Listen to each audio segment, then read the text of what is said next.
So hello students, आज के इस शॉर्ट वीडियो में हम देखेंगे क्लास 10 फिजिक्स का इस टाइप के जब भी आपके पास कोई इलेक्ट्रिकल सर्किट आती है तो इस टाइप के सर्किट को हम कैसे सॉल्व करते हैं। बच्चे इस टाइप के क्वेश्चन जब भी बोर्ड एग्जाम में आ जाता है तो बहुत घबरा जाते हैं, बहुत परेशान हो जाते हैं, क्योंकि इस वाले सर्किट में ना तो उनको सीरीज समझ में आता है कि ये तीनों सीरीज में है या इन तीनों पैरेलल में। तो आइए इसको बहुत ही शॉर्ट वीडियो में आपको समझाते हैं कि इस टाइप के सर्किट को हम कैसे इजीली सॉल्व कर सकते हैं और ये बोर्ड एग्जाम में मिनिमम 2 मार्क्स का क्वेश्चन आ सकता है। ठीक है, देखिए जब भी इस टाइप का सर्किट क्वेश्चन है सबसे पहले आपको वायर देखना है। जो अब देखिए, अब देख सकते हो कि यहाँ पर एक वायर है, यही वायर होते हुए यहाँ पर गया हुआ है। फिर देख सकते हो कि एक पॉइंट ये, यही पॉइंट, यही वायर, यही सिंपल वायर यहाँ पर आपका आ चुका है।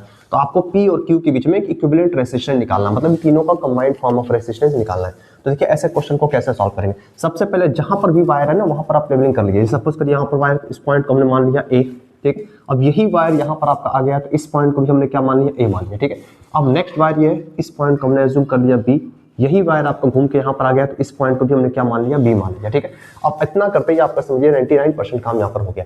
अच्छा एक बात बताइए, यहाँ पर अब हमने यहाँ पर पॉइंट लिख लिया, दो ही पॉइंट हमारे पास A और B, एक पॉइंट A और ये पॉइंट हमने लिख लिया B।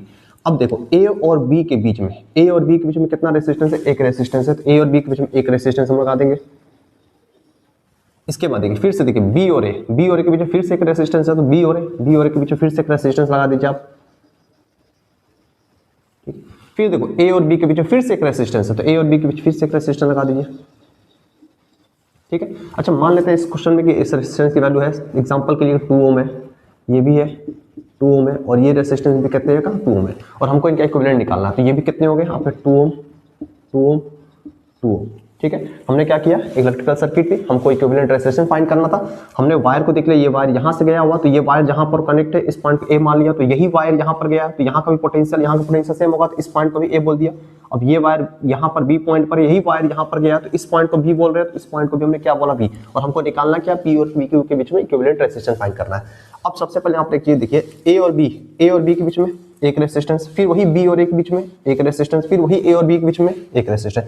अब आपको ये सर्किट बहुत इजी लगेगी। अब ये सर्किट आप साफ इसमें अब कोई भी बता सकता है कि ये सर्किट किस में कनेक्ट होगी, पैरेलल में। पहले ये सर्किट कॉम्प्लिकेटेड लग रही थी, ना तो सीरीज समझ में आ रहा था ना तो पैरेलल, लेकिन अब इस सर्किट को आप देखोगे तो इजीली आप समझ सकते हो कि ये सर्किट किस में कनेक्टेड है, पैरेलल में कनेक्टेड है। तो अब इस पैरेलल सर्किट का कंडीशन का फॉर्मूला क्या होता है सॉल्व करने का, 1/R equivalent is equal to 1/R1, कितने रेजिस्टेंस, 3 रेजिस्टेंस है, प्लस 1/R2 प्लस 1/R3।